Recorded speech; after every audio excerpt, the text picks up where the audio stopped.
Today I'm reviewing Believe by Vibe Bag Company. This is a brand new company for the ACO, for season 21 of the ACO this coming season, or this season that we're in right now. This is my first set of bags from them that I have ever thrown. I went through kind of the lineup they have. They have a few bags that they're offering right now. I felt like this would probably be one of the more popular, if not the most popular bag they offer. That's why I decided to start with these. So let's go ahead and dive in. Let's break these Believes down. As always, start with materials. Slow side. This is a hybrid material. It's the same slow side material you'll find on the slow side of the Swag Bags Chaos, the Ultra Viper R, the CBC Wildfire, the True Cornhole Aftershock, Lucky Pro Sniper Elite, Serenos Thunder, AAR Ripper. It's a long list. I can go down the list for quite a few bags. Most companies out there use this material on one of their bags. It's very popular and for good reason. It's a wonderful player-friendly material in the fact that it has a ton of forgiveness to it. It's very hole-friendly, but you still have some control to it. Speed-wise, about a 5.5 speed. Brand new, it's like a 6.5, maybe 7 speed. But as it breaks in, as it starts to soften up, it stretches a little bit, fuzzes up. I think it gets to about that 5.5-ish, maybe 6 speed range. That's where it settles for most people. Plays great in pretty much all weather conditions, board conditions. So if you live in an area, humidity is an issue, or you're playing those big tournaments where board conditions change from one side of the building to the other, or those long events that as the temperature changes, the board conditions and playability changes. This is a bag that'll stay pretty consistent across all those conditions, so you don't have to change your throw, you don't have to change bags. You can just pull these Believes out and throw them and get that same consistent play throughout the whole time. 5.5 speed. Slow side here. Fast side. This is that Pro Sniper Viper fast side material. It's a 9 speed. It's fast. It's great for pushing those level 2, level 3, level 4 blockers all the way up into the hole. Great for bullying bags out of the way. Great for dealing with congestion around the hole, blowing up piles. Looking at about a 5.5, 9 speed on these Believes. Template wise, it's a medium template bag. It's maybe on the smaller side of medium. However, these two materials do have a lot of stretch to them. And as I've been throwing them and breaking these bags, and I can tell they've already stretched some from when I first got them, I don't feel any sort of liner in here, so I don't know. Without a line, the bags will, as you continue to throw, they'll continue to break in. No matter what kind of method used to break bags in, the more you throw bags, the more they break in. You can't stop a bag from breaking in. So as you continue to throw these, they're going to stretch a little bit, get a little looser, get a little floppier. It's not a bad thing. Right now, the bag is on the fuller side. It does have some flop to it, but it is not super floppy right now. So even if it gets a little more looseness to it, a little more flop to it, it's going to be more in that normal range. So I think as these bags, I've thrown these bags quite a bit for several hours. They're not fully broken yet. So I think it's good. This bag's going to settle more into like a medium template, medium fill, kind of that just right sweet spot for most bag players out there. The fill in here, it feels like a mixed fill. It's a good variety of fill in here. I'm not really sure what all is in there. It's a very small, kind of finer fill, which gives the bag a really nice hand feel. It compresses nicely. It feels very fluid. Enough fill in here that right now when I grab the bag and butterfly grip it, I lock it down. There's no movement to it, which means I have complete control. So I can manipulate the bag to get the bags to come out with the tilts for the cuts or the front or back load for the flops or the rolls on there. So it's definitely a bag that you can shot shape with. It's still a very forgiving bag.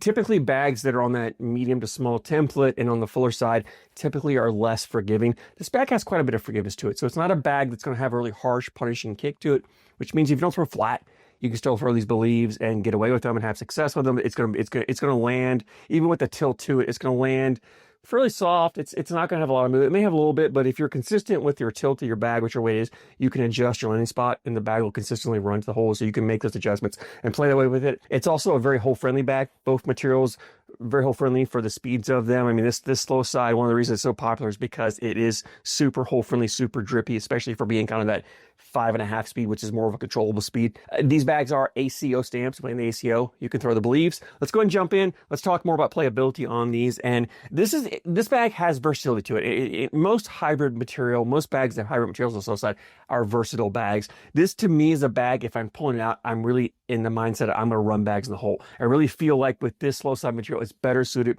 for running bags in the hole because it's one of the more drippier hybrid materials out there, very hole friendly. You get near the hole, it's going to fall in. With this mixed fill, these bags are super hole friendly, so they drip in really nicely. They have enough flop to them, and as I said, as they break in, as I throw them more, they're going to get floppier, that around the hole, if you're missing your mark left or right, there's enough flop, that corner dips in, grabs the lip of the hole, it'll pull the bag back in. And if for some reason the bag's left hanging there and doesn't drip in, the next bag coming and just hit and it's going to take it right in. It's not a bag you got to be super aggressive to go after. It's going to fall in the hole pretty easily if it's up around the hole for you. But it's also a bag where you do have some control. You can throw blockers up there. You can get your level 1, level 2, maybe the level 3 blocker up there. And the bags on the fuller side that they're easy to collect. So if you come down, they're not that sloppy, loose bag that's going to accordion up. So you come down, you clip a corner, right? So you can get that bag more aggressively on your opponent's side, put it right in their lane, let them deal with it. You kind of step out, you can go around it. For your next two bags, third bag, you're probably coming down, fourth bag, you're probably coming down slick side, come into the middle, just clip that corner and take it in, get that bag up with the hole, it'll drip in, and then your push bag will go in with it. So definitely a very collectible bag. It's even a bag, as I mentioned, that you have the shot shaping capabilities for the cuts, rolls, flops, which means if you get too aggressive, put that bag further over than you want in your opponent's lane, or maybe put it in the lane, they bully it further out of the way. You have the ability to come across to your cut shot, grab it, pull that bag back into play, or pull it back in the hole for you.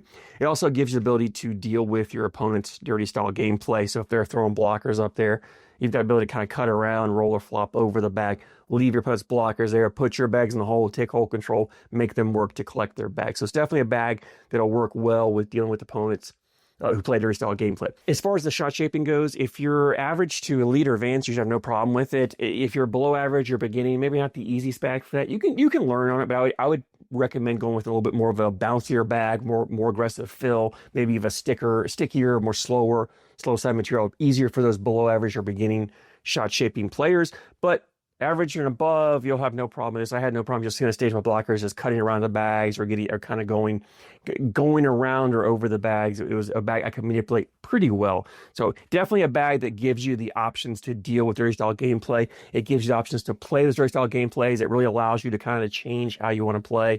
You know, that hybrid style gameplay all the time, where I get up there, I'll run bags for a round or two, and then all of a sudden I throw a blocker and play a dirty style round here or there to keep my opponent guessing, kind of adjust my gameplay. If I find out my opponent's struggling to push their blockers, I'm going to throw more blockers. I want them to do what they're not comfortable with.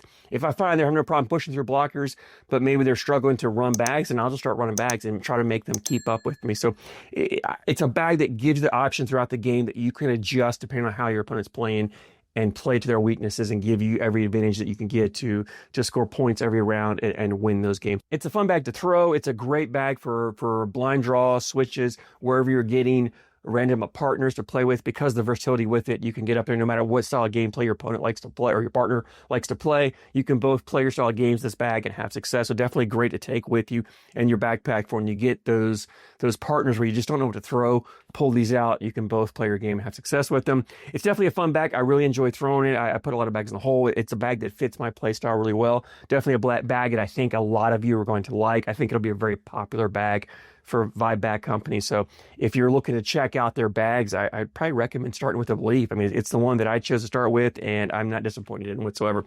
Leads me into availability. Vibe Bag Company has a website. It's vibebagco.com. As always, there's a link down in the description for you guys. The bags were $100 for a set. It was $11.95 shipping. So $111.95 shipped to you. If I had to pick on anything or kind of give any kind of complaint about the bag, it's probably the price point. It's not the most expensive bags out there. It's not an outrageously priced bag, but it's kind of that medium to higher price point, especially for ACO stamp bags. 112 is at that price. You know, when you can ACO, you can find a lot of bags in that $75, $80, $85 price range. They're great bags, high quality, same materials. It's a little tougher to pay up to that 112 for a set of bags like this. Not something I would say rule the bag out completely because of the price. If you like the sound of bags, if you want to give them a try, they're definitely well worth it. I have no problem paying that price point. They seem like they're well-made bags. They play really well. There's no complaint to the bag other than maybe that price, but that's, you know, I'm nitpicking there. So if you like the bags, go buy them. Don't let the price fool you. Again, vibebagco.com. There's that link down there for you. If you've thrown these Believes, I'd love to hear your thoughts. Drop a comment down below. Always love hearing guys' opinions. As always, I thank you so much for your support, and I thank you for watching.